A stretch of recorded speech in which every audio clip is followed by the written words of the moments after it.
सारखा मार्ग असतो. हे वर्णन झाल्यावर त्याला भक्ती, वैराग्य, सत्संग, सत्समागम ही आवड नाहीत असे श्री समर्थ सांगतात. चोरी करण्यास शिकावे असे मनातून वाटते. दुसऱ्यांचा कमीपणा किंवा दोष बोलून टाकावा असे वाटते.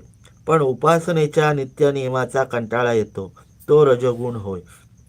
देवांचे कार्य करायला लाज वाटते, पण पोटासाठी पुष्कळ कष्ट करतो. पण प्रपंचामध्ये ज्याचे मन गुंतून जाते तो रजोगुण होय.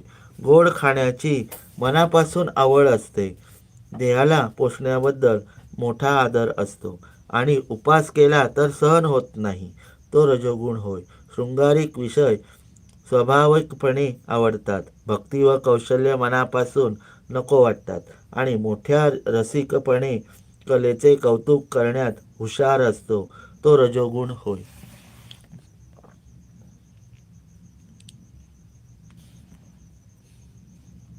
परमात्म्याने ज्ञान नसल्यामुळे सर्व दृश्य